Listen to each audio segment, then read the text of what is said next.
Have you ever felt like time is chasing you? Or maybe you're the one chasing it. Like everything in your life is happening for a reason, but that reason stays just out of reach. Maybe you've wondered if your path is already written, or if you're the one writing it, moment by moment. In a world driven by science and logic, we rarely stop to ask deeper questions about the nature of time and destiny. But what if time isn't what we think it is? What if it bends, stretches, even? Pause is not just in physics, but in our very lives. And what if your destiny is not a far-off fate you fall into, but something whispering to you through every choice you make? Every moment you feel déjà vu, every dream that feels a little too real. This isn't just about clocks ticking or stars aligning. This is about you, your past, your future, your purpose, and the mysterious force that connects them all. Science tells us that time is a dimension, like space, but it flows in only one direction. Physicists like Albert Einstein introduced the idea that time isn't fixed. It can slow down or speed up depending on how fast you're moving or how much gravity is around you. That's the basis of relativity. But here's where it gets strange. While science describes time as a mathematical framework, an arrow that moves from past to future, or personal experience of time doesn't always match that arrow. A moment of fear can feel like forever. A decade of routine can pass in a blink. In metaphysics, this is known as psychological time, or inner time, a subjective river that doesn't always flow in one direction. And that inner time often feels tied to something larger, like destiny. Why do we feel drawn to certain people or places like we've known them before? Why do some moments feel fated, like the universe planned them? That's where science stops and spirit begins. Now let's zoom out a little further. Spiritual traditions have long offered their own views on time and destiny. In Christianity, for instance, there's the belief in divine providence, that God has a plan, even when we don't understand it. In Islam, destiny is called qadar, and it's believed that while Allah has knowledge of all things, humans still have free will to make choices. Hinduism speaks of karma and dharma, cycles of action and purpose that stretch across lifetimes. Buddhism teaches us that attachment to the illusion of time creates suffering, and that enlightenment is found in the now. Across traditions, time isn't just linear, it's layered, cyclical, sacred. Even the concept of reincarnation suggests that our destinies aren't confined to a single life, but unfold across many. These ideas aren't just poetic, they're deeply human. They reflect our desire to make meaning out of the chaos, to believe there's something more than randomness, to trust that life is leading us somewhere even when we can't see where. And then there's Sufism, the mystical path of Islam. The poet Rumi once said, "Don't grieve. Anything you lose comes round in another form." In Sufi thought, time is not a rigid chain of seconds and minutes, but a flowing river of divine presence. There is a concept called waqta, sacred moment. Sufis teach that real time is now, not the past, not the future. Only now, because God is only found in the now. Everything else is illusion. When you truly enter the now, destiny becomes clear. Not because you're told the future, but because you feel aligned with something greater than yourself. It's not about control, it's about surrender. That's the paradox of destiny. We think we're in charge, but our most meaningful moments often come when we let go. And time becomes less like a ruler and more like a teacher showing us who we really are. Through the unfolding of our days, even modern scientists are beginning to explore these ancient truths through new language. Quantum physics, for example, suggests that particles exist in multiple states at once, and that observation affects reality. This raises questions about causality and whether the future can influence the present. Some physicists now consider time to be an emergent property, not something fundamental, but something that arises from deeper structures we don't yet understand. Theoretical physicist Carlo Rovelli says that the flow of time is an illusion. Meanwhile, neuroscientists have discovered that our brain constructs time like a story, assembling moments into a timeline that may not reflect how reality actually works. It's as if our minds are wired for narrative, not truth. But does that make time any less real? Or does it hint at a deeper layer beneath physical reality, something closer to consciousness or soul? Destiny, too, becomes harder to define. The more we look at it, some people believe destiny is fixed, written in the stars, carved into fate. Others say it's flexible, shaped by every decision we make. But maybe the truth lies somewhere in between. Maybe our lives are like rivers flowing toward the ocean. We can choose how to move, how to swim, how to dance with the currents. But the pull of the ocean, the gravity of destiny, guides us, and maybe time is the space in which that dance happens. The canvas on which our lives are painted, the invisible hand that turns each page, the voice that says, "Not yet," when we're impatient, and "Now," when the moment arrives. That's not something we can prove in a lab, but it's something we've all felt. This is just the beginning. In the next part, we'll dive deeper into the invisible architecture of time itself, what scientists, philosophers, mystics, and ordinary people have discovered when they looked beyond the clock and into the soul of existence. We'll explore how synchronicities, dreams, near-death experiences, and altered states of consciousness all point toward a more mysterious reality, one where time may not be what it seems, and destiny might be closer than you think. You've probably felt it at some point, the quiet nudge that tells you something is about to shift. Maybe it's a gut feeling not to take a certain road. Maybe it's a powerful dream that stays with you for days. Maybe it's a moment of stillness when everything just makes sense and the chaos falls silent. These moments are the hidden language of destiny. And the more we learn to listen, the more we begin to understand that time is not just a river we float through. It's a living intelligence. It speaks in patterns, in rhythms, in moments that echo across years and destiny. It's not just a finish line, it's a companion, a presence that walks with us, shaping our experiences, inviting us to grow, calling us toward the version of ourselves we were meant to become. It isn't far away. It's as close as your next breath. But how do you live in alignment with something so vast? How do you make sense of your life when things fall apart, when plans break, when timing feels cruel? That's the question at the heart of the human journey. Because it's one thing to talk about destiny when life is going well. It's another when you're grieving, struggling, or lost.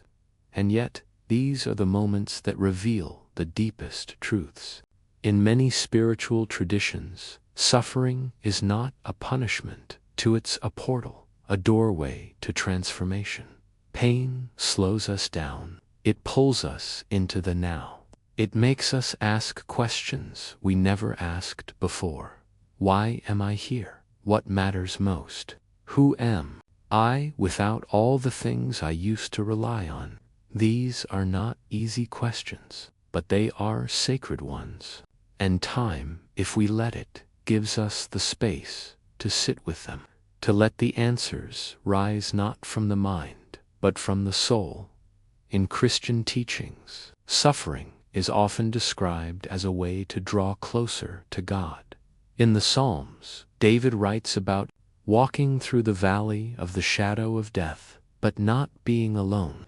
In Islam, trials are seen as tests that refine the soul, shaping our character, deepening our trust.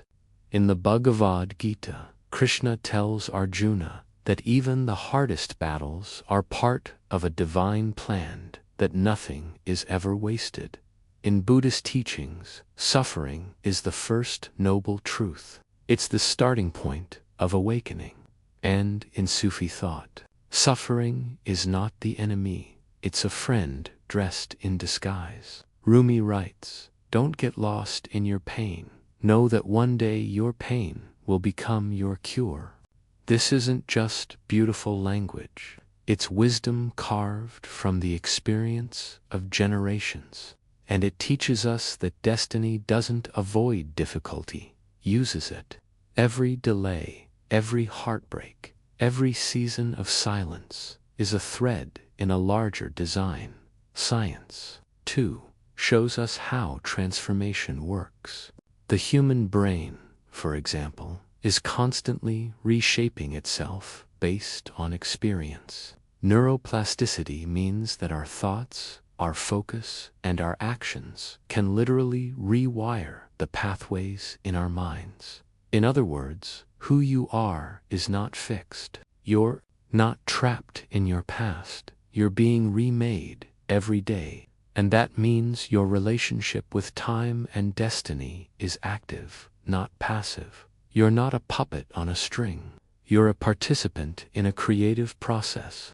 When you start paying attention to your thoughts, your beliefs, your habits, you begin to influence the direction of your life.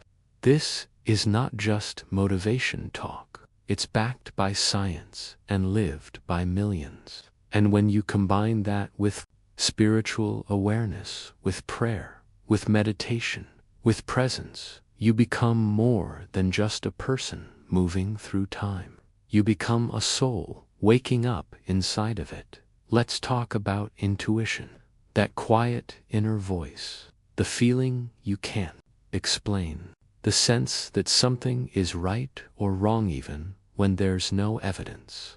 Intuition is one of the main ways destiny communicates. It's not loud, it doesn't argue, it just nudges. But we live in a world that often drowns it out with noise, with fear, with constant motion.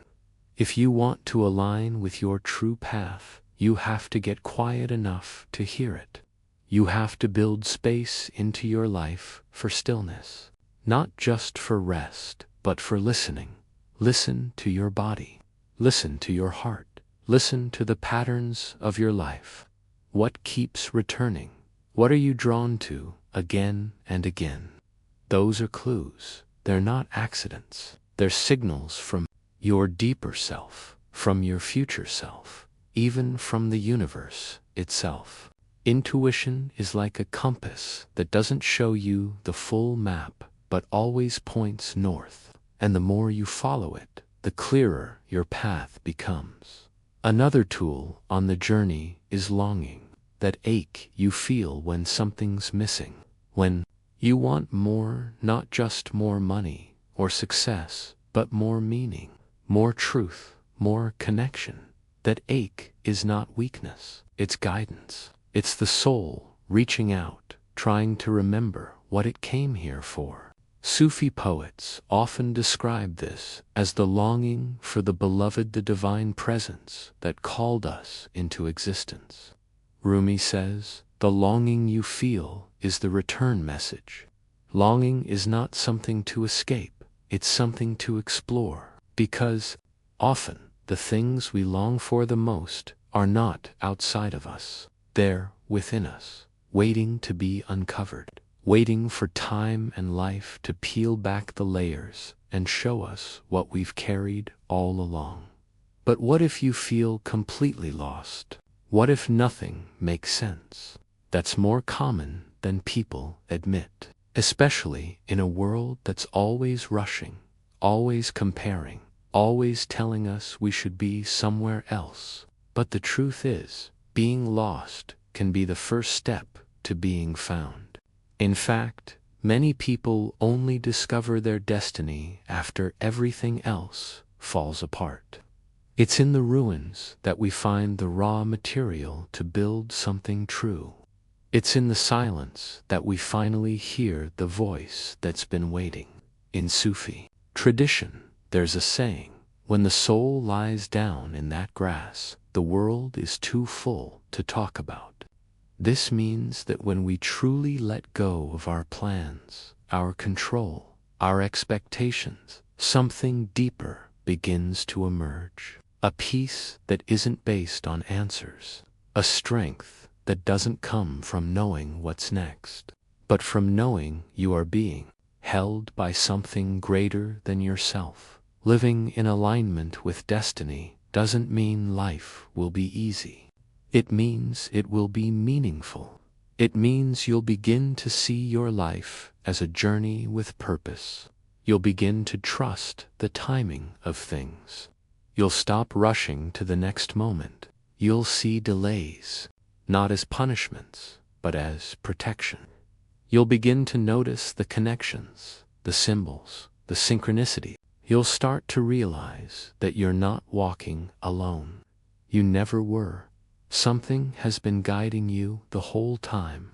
Maybe it's God. Maybe it's your higher self. Maybe it's the divine intelligence that weaves through everything. Whatever you call it, it's real. And when you slow down enough to listen, you can feel it. So now the question is, what will you do with this knowledge? Will you go back to the rush, the noise, the distraction, or will you begin to walk differently? Will you start treating each moment as sacred? Will you trust your intuition, your timing, your story?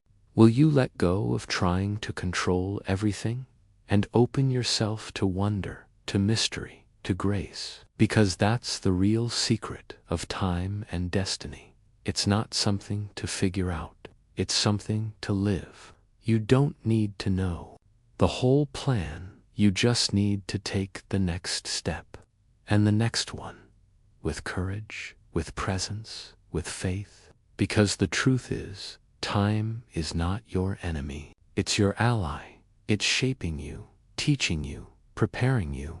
And destiny, it's not a destination. It's the deeper current of your life. And when you listen to it, really listen, it will lead you exactly where you were always meant to be. We live most of our lives in a blur of moments that feel ordinary. We wake up, go to work, talk to people, make plans, deal with problems, and try to find some balance. But once in a while, something happens that makes us stop, something that feels different, a strange coincidence, a powerful dream, a moment that feels like it's been waiting for us. Have you ever thought about someone and they called you? Walked into a room and felt like you'd been there before? Met someone and felt an instant connection, like you've known them forever? These moments might seem small, but they speak to something ancient in Usan awareness, that time isn't just ticking forward, and that destiny might be speaking in whispers. Maybe through these subtle clues, the universe is trying to get our attention. Not with loud thunder, but through a pattern that only shows itself if we slow down and notice. This idea isn't just poetic or spiritual. Even psychologists and scientists have been forced to look at these kinds of experiences. Carl Jung, one of the most influential thinkers of the 20th century, called these meaningful coincidences They're events that are linked not by cause, but by meaning. They don't follow the normal logic of time or space, and yet they feel important. They feel like signs. Jung believed these moments come from what he called the collective unconscious, a field of deep knowledge that connects all human beings. He saw time as more flexible than most scientists did. To him, destiny wasn't a fixed script, but a deep inner calling that unfolds when we align ourselves with meaning. In other words, destiny doesn't come from outside. It grows from within. We follow what feels truly right, even when it doesn't make sense to anyone else. This same idea appears again and again in mystical traditions. In Buddhism, it's said that time is an illusion, and that true wisdom is found in being fully present. In Christianity, there are countless stories of people receiving visions or guidance in dreams experiences where time seems to stop or even move differently. In Judaism, the mystic tradition of Kabbalah teaches that time is a garment, something that hides the deeper truth beneath. In Sufism, Rumi speaks of the inner journey, where the soul must pass through many veils to reach the divine. He said, "Try not to resist the changes that come your way. Instead, let life live through you." This is a lesson about destiny, not as control, but as surrender and time. It becomes the mirror that shows us what we need to see when we are ready to see it. But let's return to science for a moment. Modern physics is beginning to catch up to what mystics have said for centuries. Quantum entanglement, for example, shows us that particles can affect each other instantly, even when separated by vast distances. That challenges our usual understanding of time and space. Some physicists now suggest that past, present, and future may all exist at once in a larger structure called block time. In this view, the flow of time is an illusion. Everything that has ever happened or will happen already exists. It's like watching a movie. You experience it frame by frame, but the whole film is already there. This may sound strange, but it's a real theory, and it raises deep questions. If all moments already exist, then where does free will fit in? If time is a block, then is destiny just walking through a path that's already there? Or is it possible that consciousness, the observer, plays a role in shaping that path? That's where things get even more interesting. Consciousness might not be just a byproduct of the brain. Some researchers believe that consciousness is fundamental, maybe even more basic than matter itself. In this view, time flows through us, not the other way around. Our attention, our awareness, may be the key to unlocking deeper layers of reality. That would explain why our experience of time changes depending on our state of mind.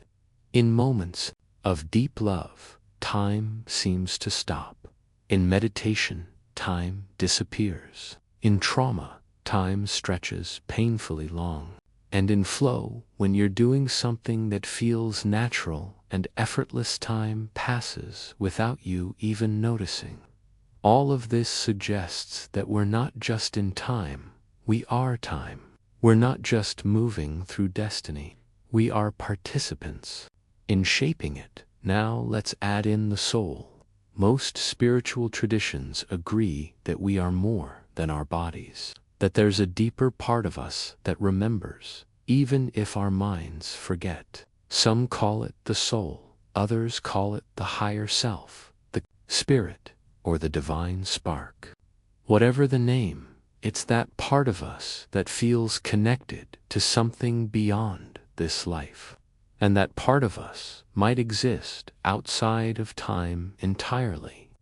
Some people who've had near-death experiences describe leaving their bodies and entering a space where time doesn't exist, where everything happens all at once, yet nothing feels rushed. They say they understood things in a flash. They saw their lives not as a straight line, but as a tapestry. Every moment, every choice, every relationship, Paul connected. And they often come back with a sense that there is a purpose behind it all, that we are here to learn, to grow, and to remember who we really are in Sufi wisdom. This remembrance is called dikirtha, act of remembering God, of returning to the essence. It's said that before we were born, our souls were with the divine, and that we agreed to come here, to live this life, to walk this journey. Time then is not just a trap, it's a gift, a school, a way for the soul to experience itself in different forms. Destiny, in this view, is not punishment or reward. It's a path of transformation. And every moment is sacred not because it's easy, but because it's part of the unfolding. As Rumi said, you were born with wings. Why prefer to crawl through life? Maybe destiny isn't about finding some grand purpose out there. Maybe it's about waking up to the sacredness of where you already are and time. It's the stage on which that awakening happens. Of course, this doesn't mean everything is predecided. Even in the most mystical traditions, there's a balance between fate and choice. Think of it like this. A seed contains the pattern of a tree, but how the tree grows depends on soil, sunlight, storms, and seasons. Your destiny may be like that seed. Certain things may be written, your gifts, your challenges, the people you meet. But how you respond, that's your part, that's your power. And that's where time becomes meaningful. Because each moment offers a choice. Each second is a doorway. And you never know when the smallest choice might shift your whole path. That's why being present matters. That's why slowing down and listening matters. Because sometimes, in the quiet moments, destiny knocks and time opens the door. So, what does all of this mean for you? It means you're not just drifting, you're not just here by accident. You are part of something vast and mysterious. Your life is not random. It is woven with threads of meaning you may not see yet, but they're there. And time will reveal them if you're patient, if you're curious, if you trust the unfolding. Destiny isn't just something that happens to you. It's something you participate in. And time isn't just something you race against. It's something you dance with. The more you listen, the more you notice the signs, the more you tune into that deeper rhythm, the more your path begins to make sense. In the final part of this journey, we'll go even deeper.